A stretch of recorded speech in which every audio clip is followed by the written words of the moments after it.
This is Zone 1 Radio. Zone 1 Radio. Hello, I'm Steve Phillips and welcome to the first proper full-length episode of Audiobook Club, the world's only interactive audiobook review podcast. This week, we're going to be up to our elbows in This Is Going to Hurt, Secret Diaries of a Junior Doctor by Adam Kay. A note on confidentiality. To respect the privacy of those friends and colleagues who might not wish to be recognised, I have altered various personal details. To maintain patient confidentiality, I have changed clinical information that might identify any individuals, altered dates and anonymised names. Although f*** knows why, they can't threaten to strike me off anymore.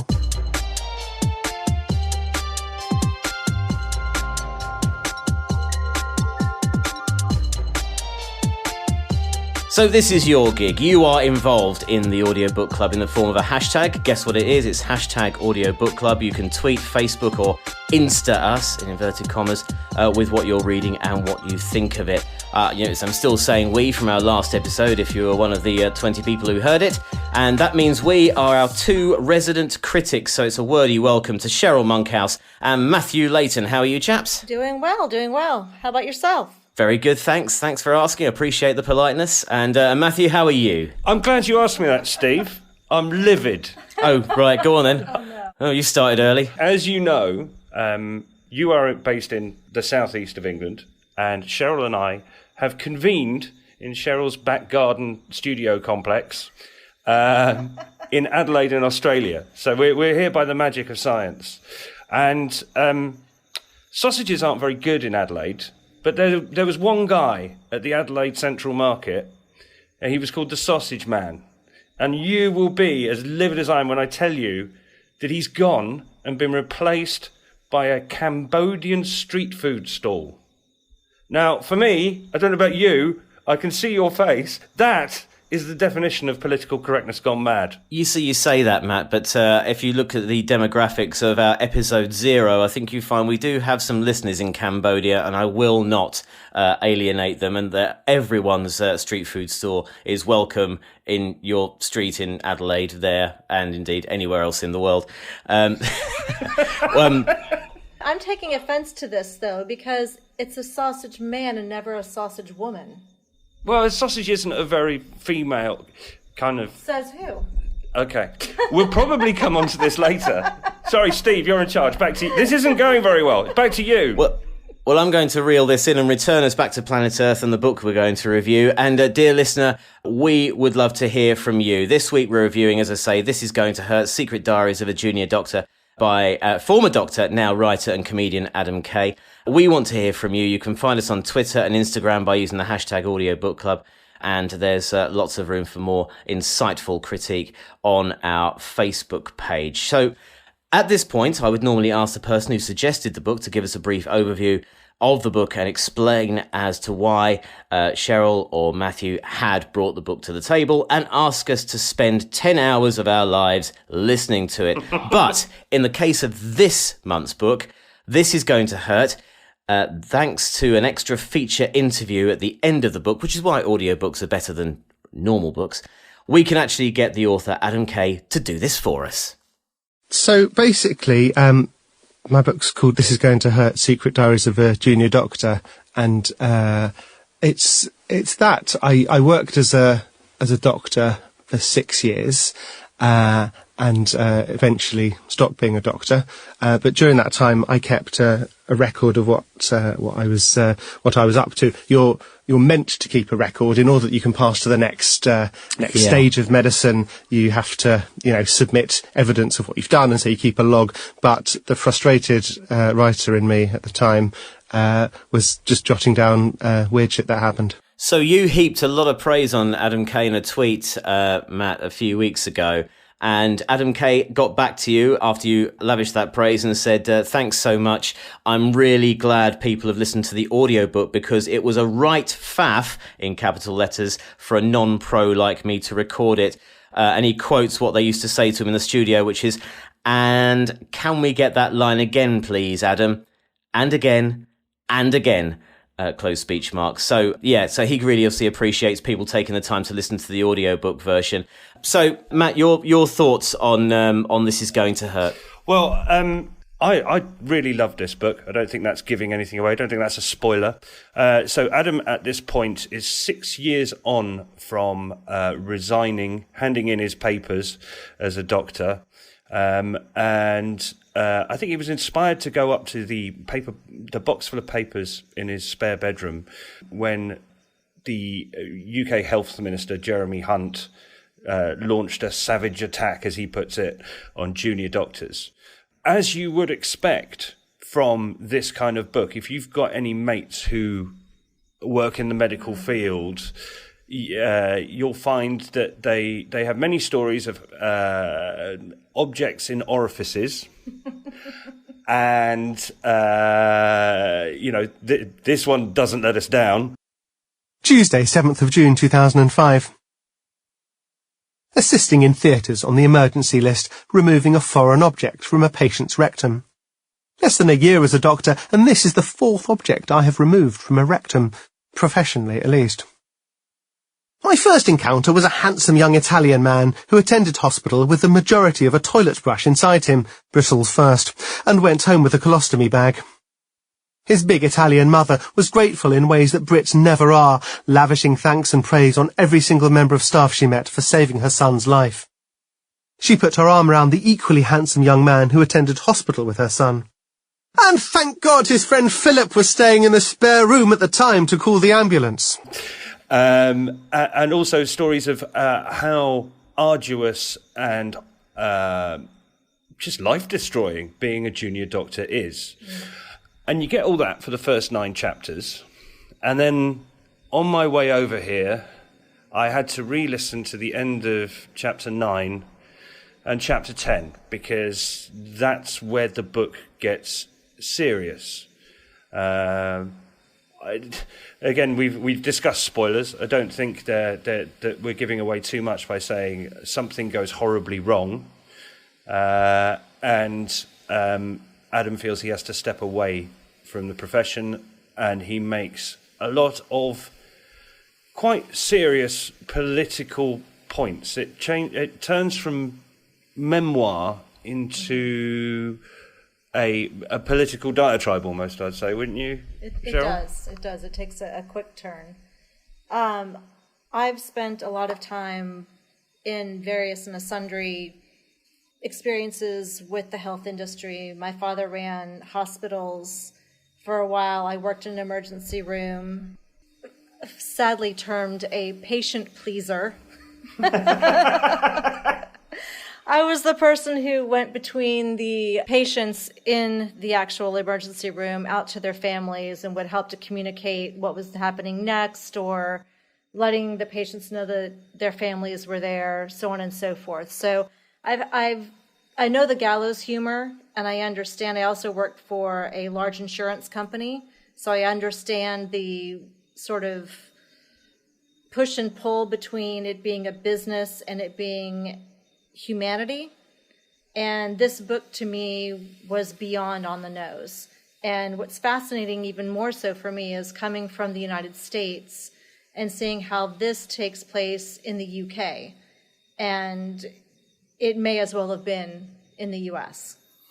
That's interesting. Do you think that him sort of, because it's such a serious subject, and the kind of stories he's telling are extremely graphic, they're compelling, they're very candid, and they actually happened.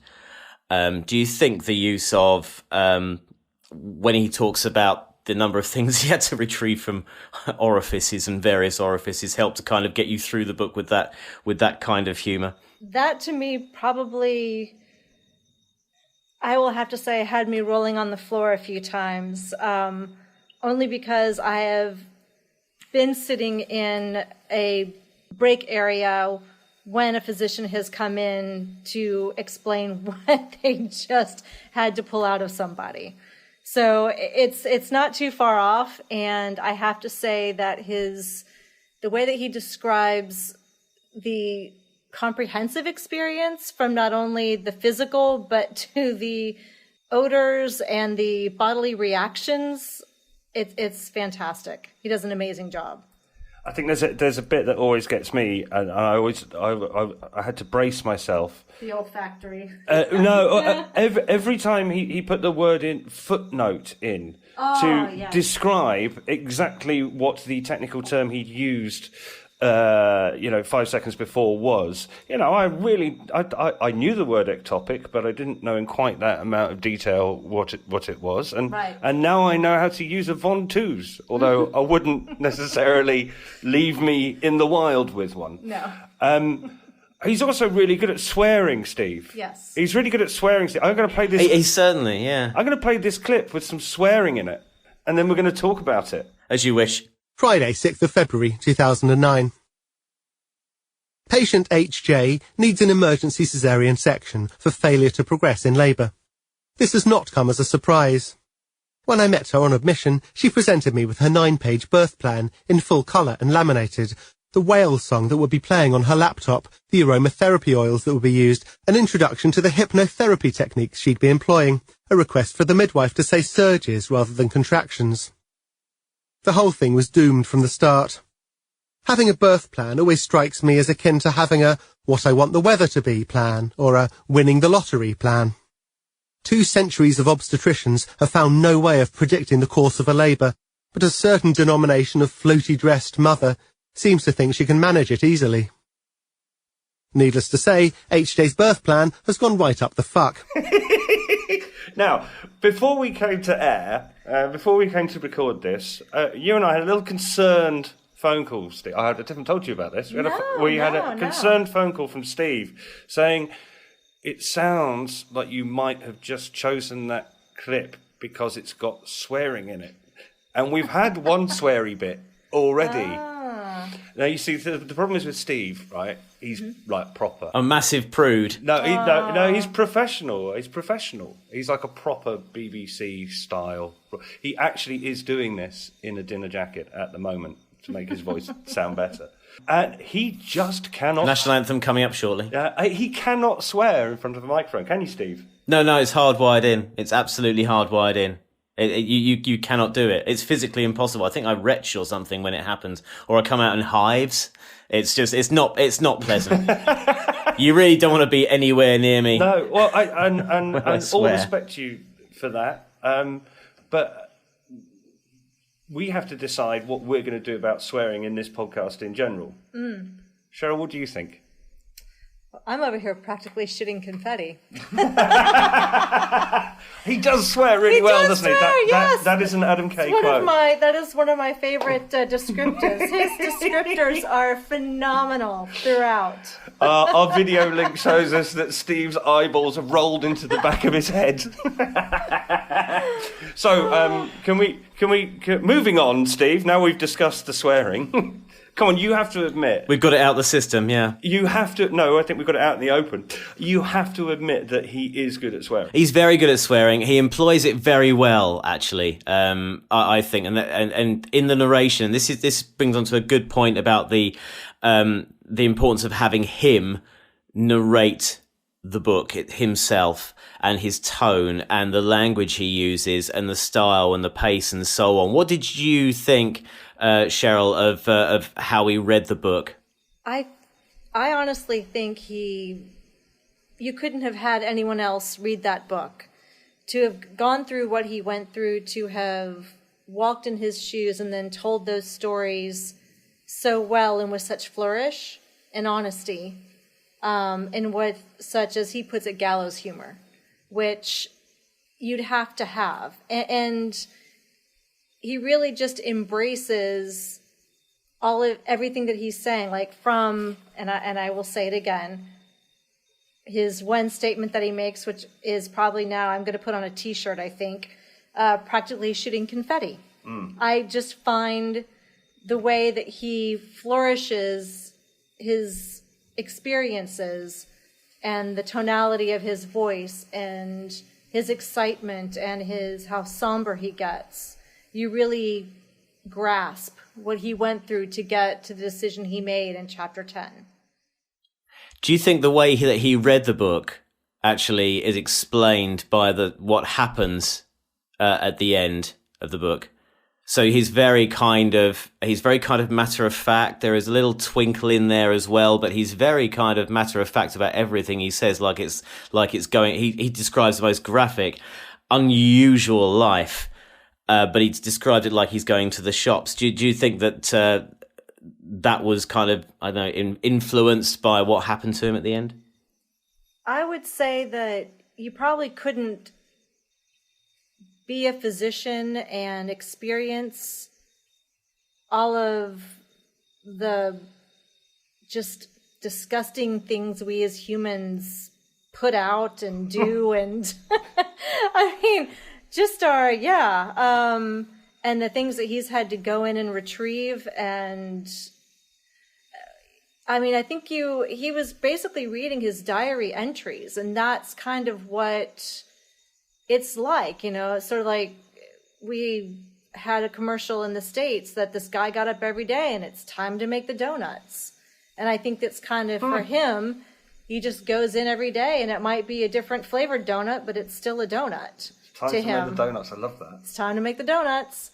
But then you notice that as he gets into the chapters that go beyond, his letters too, as he's reciting those, his tone and his passion fully change, where it becomes, he's much more alive, I think, in those chapters, as opposed to just sort of reciting his experiences as he was prior.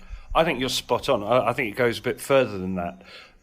Steve, you and I have had discussions before, and Cheryl, you know my opinions. I don't always light up when I hear that the author's reading the book, because I have... telling the author that they're probably good enough to read the audiobook, but the publisher tickling their egos is not always the right move. And I'm not sure that any junior doctor could have delivered it in this way. No. We have to remember that in the 6 years since he has been a doctor, he has been writing and delivering comedy. So his timing is there, his vocals are there, it does sound like it's coming out of his mouth. I've been disappointed when people haven't read their book, but also I've had a miserable time when the wrong narrator, i.e. the author, has been there as well. But in this case, I think it's more fundamental than that. I think the whole strength of the audiobook beyond the written book is that we get to like him along the way. Yes. Basically, you're almost going on a date with him for the first 9.5 chapters. Right. And 2 days before the really bad thing that happens, the story just before the really bad thing is about a man who was asked to go and give a sample of urine and turned up with a sample of sperm, and perhaps, maybe the fact that he had got confused and was peeing into his wife was the reason they hadn't had a baby.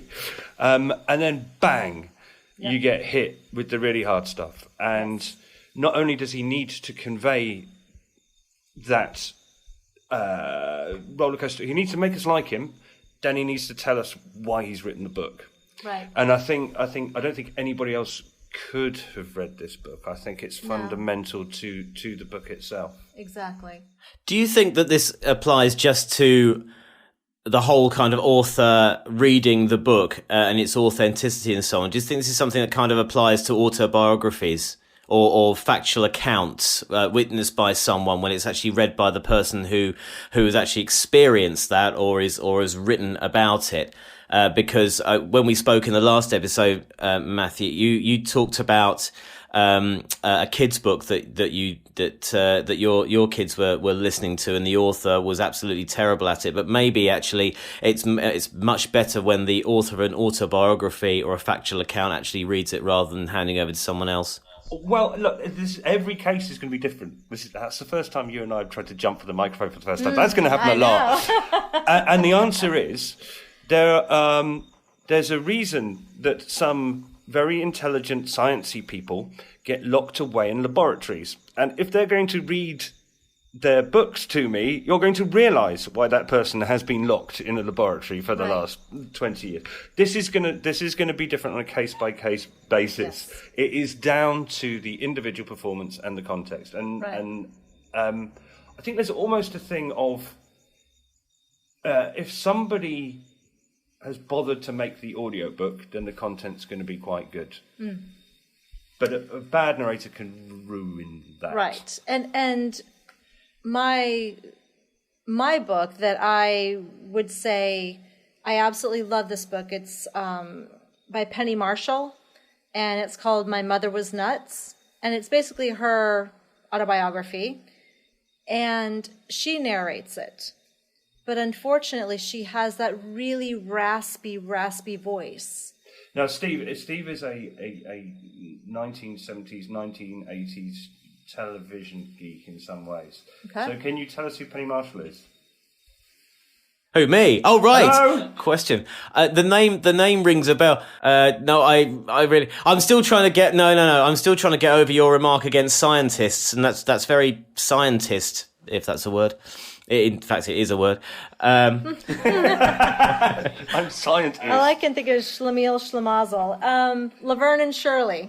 Yes, that's it, Laverne and Shirley. It was right on the tip of my tongue. I Laverne was there. DeFazio. All those classic Yeah, sitcoms, yeah. Yep, she directed League of Their Own. I mean, amazing woman, incredible life, an incredible book. I have to say, I loved every word that I read of it, and then I thought it would be fun to try to take a listen to it, and it's Penny reading it, and Actress? Be fine, won't it? she's got that really gravelly, I've been smoking for all my life voice, and it makes I couldn't get through it listening to her read it. Yeah. So I think it all just depends on the tonality and the quality and the passion.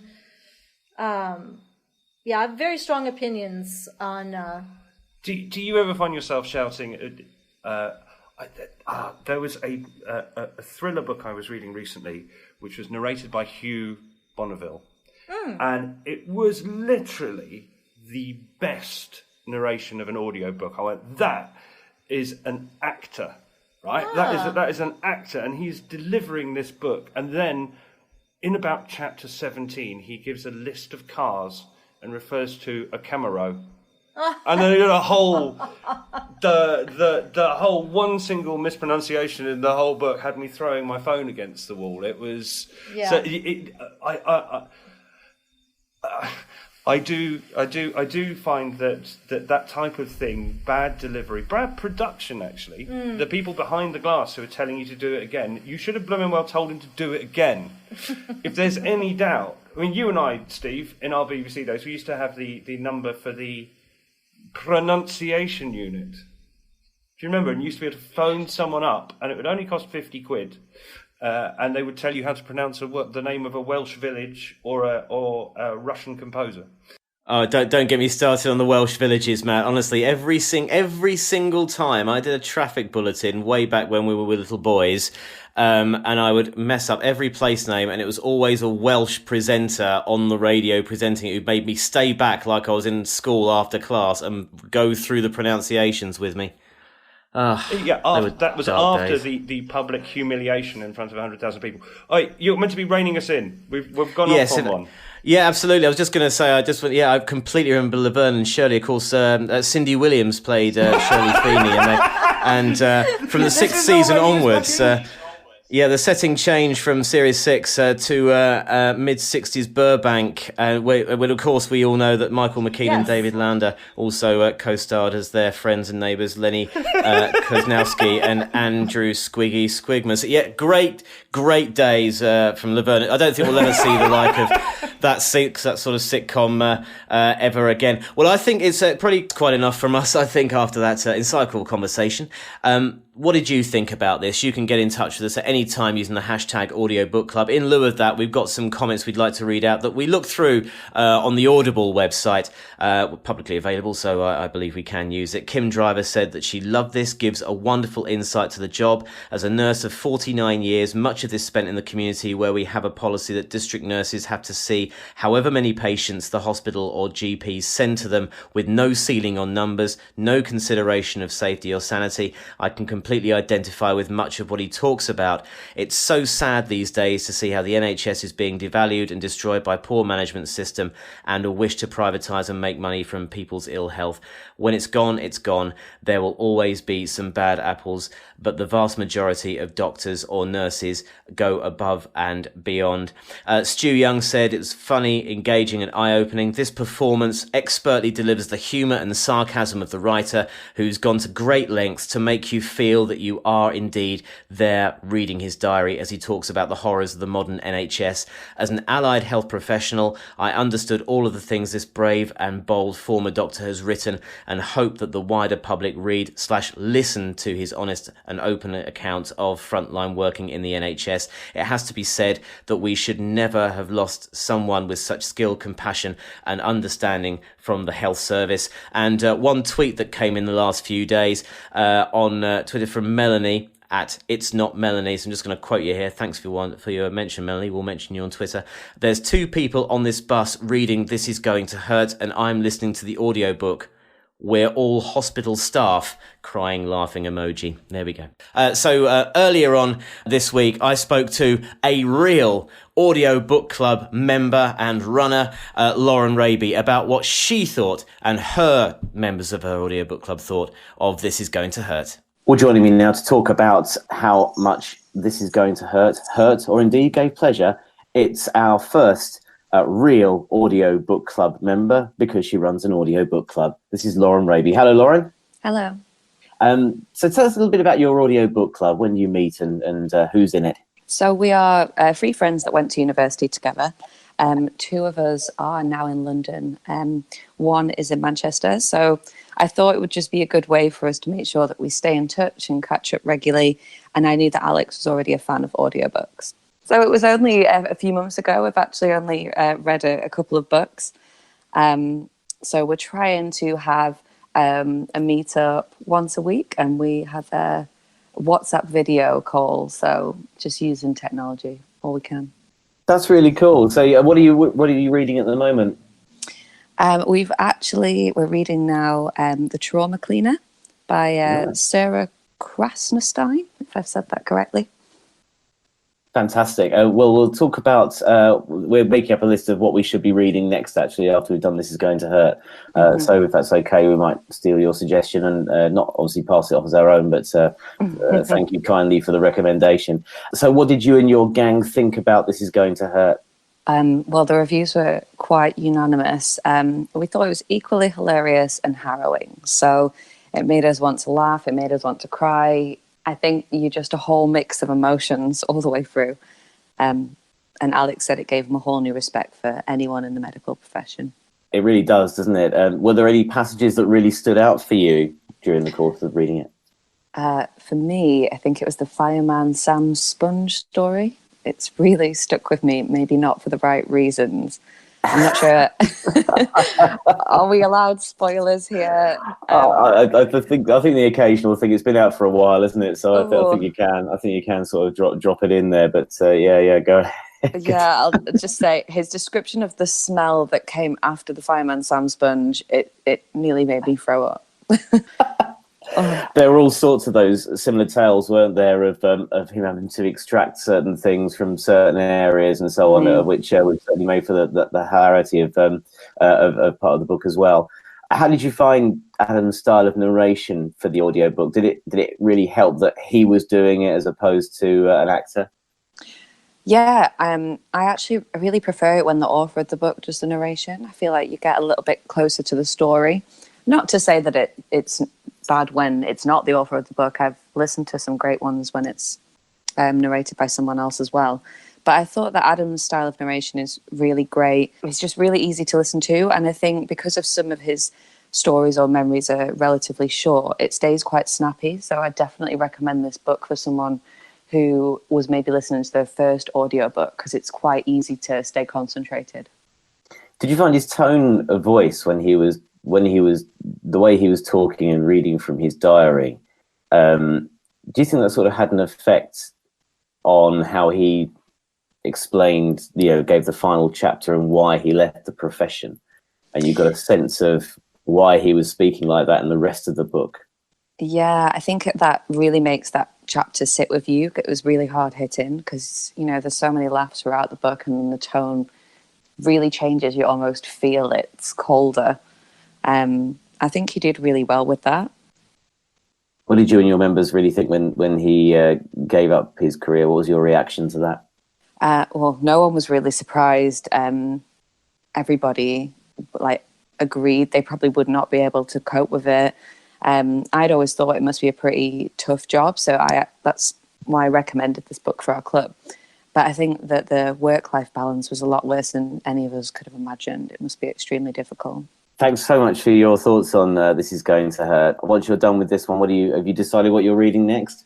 We've started reading The Trauma Cleaner, which I would definitely recommend. So it's a story of a lady who is a trans woman. She's been a sex worker. She now cleans people's homes, maybe if they're having serious problems or after there's been a death. And it's just a story of her life, and it's so many crazy ups and downs. I definitely recommend. Okay, we will. And can I just one final question before I let you go? We, in the audiobook club, between Cheryl, Matt and myself, are deciding what to read next. What's your preferred method without causing any sort of arguments or my book's more important than your book? I mean, we're thinking about some sort of medieval jousting, but that may be A, a little bit too onerous to put together, and B, probably not the done thing. How do you decide? We are doing a simple taking turns. So our first book was from Alex, and we all suffered. It was tough. But yeah, simple taking turns. And blame, you can shove the blame on someone if the book is terrible. Blame really helps, actually, doesn't it? Really grease the wheels there, doesn't it? Thank you so much for your time, Lauren.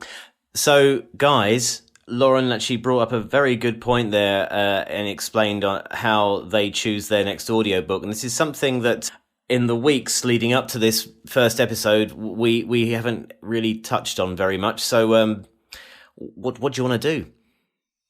Let's have this meeting on the actual podcast and decide. Let's have the meeting now. Well, okay, let's review what we've done so far, right? Yep. What we've done is pretended we've interviewed the author, because we were not quite big or established enough to actually get the author, so we stole a clip of him being interviewed to make it sound like we were interviewing him.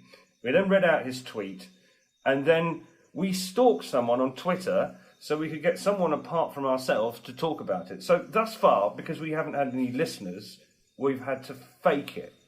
And I think we'll have to continue to fake it until we get listeners. Yes. But I think our ultimate goal, what we're setting out to do here, Steve, is to get people to suggest books for us to read and have some sort of democratic process there.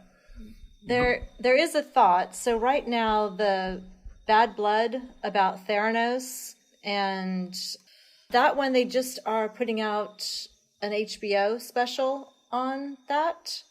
And she is in the process of getting sentenced currently. So there's a lot of activity on that we might be able to get somebody to talk about. Well, so the interesting thing I thought was we've done something English and non-fiction this time. Yep.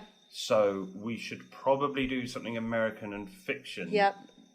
But if we do something American and the book you're talking of, Bad Blood, is another medical thing, I don't want people to think we're... I know, that we're medical. Yeah. It's just the timing's good on it. We look like ER over here, yeah. Welcome to ER/Casualty, the podcast. Yeah. I know. I think you're right. And I think it's your decision. And I in fact, both of the books you suggested... Yeah, My Mother Was Nuts is fantastic. Oh, no, the other ones. Stories I Only Tell My Friends. Oh, yeah. And Bad Blood. Stories I Only Tell My I've already Friends. done my homework. I've already done both. You've already done both? I've You're already kidding. done both. Okay, yeah. So I'm happy to go with either of those. And then we'll let Steve choose one, Okay. Okay, well, I suggest there are only three of us at the moment. Let's do this democratically, as you say. Well, in the meantime, while we await the flood of people telling us what we should be reading next, I suggest we are quorum. We are three of us, so we have two books to review for next month's podcast: Bad Blood and Stories I Only Tell My Friends. And I think we put it to the vote. So, Cheryl, your vote, please. Since we just did this heavily medical one, I'm going to have to say let's go with Stories I Only Tell My Friends. Okay, that's one for stories. And in fact, I would be really happy to go with either. I think there's enough meat there. Considering we've had the conversation about the author being the narrator, I might have to join you. But Steve, I'm kind of on the fence. This is only an indicative vote, isn't it, Steve? Let me pull you off that fence right now, Matt, by saying we're going to do Stories Only Tell My Friends in April's podcast. How about that? Nicely done. Okay, excellent. We're done. We are agreed. Don't forget, you can let us know what we should be reading next at any point in time. Just use the hashtag Audiobook Club. You can find us on Twitter, Instagram, and Facebook. Just search for Audiobook Club. You'll find our little logo, which is a very basic black play sign with some words inside it. Zone 1 Radio. Cheryl Monkhouse, Matt Layton, it's been a pleasure reviewing This Is Going to Hurt with you. I think we're going to have many successful podcasts, new podcasts for a happier world. Thanks for joining me. Thank you, Steve. Thank you, Steve. Don't forget, you can find us on Zone 1 Radio, on DAB Digital Radio in London or anywhere else in the world as a podcast, including Apple and Google Podcasts and Spotify. Just search for hashtag Audiobook Club. And we would love to hear from you at any point. We'll get involved. We'll talk back to you as well, but also in a nice way. Tell us what you think on Twitter and Instagram using the hashtag Audiobook Club, or you can Facebook us by searching for our name. We'll see you next month. So you know the bit where we said we're not going to do self-indulgent in jokes and stuff.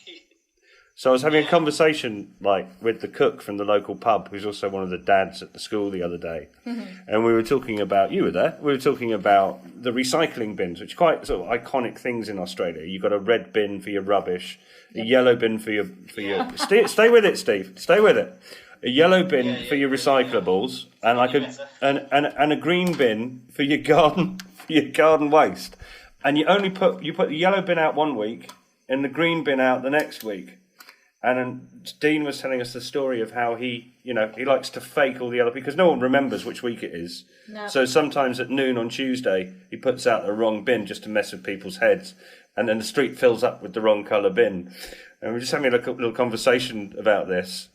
And then he said, actually, Cheryl, I've got a serious question to ask you.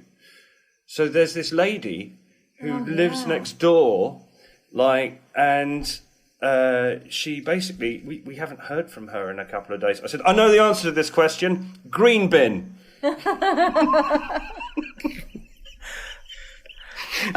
During the main run of Laverne and Shirley, there was an animated spin-off called Laverne and Shirley in the Army, which began airing on Saturday mornings in October 1981. So just another fact there I just remembered that. But that was a very funny story about the bins. Green bin. Only kidding. No, it's very good. Very good. We better go. We better leave it there.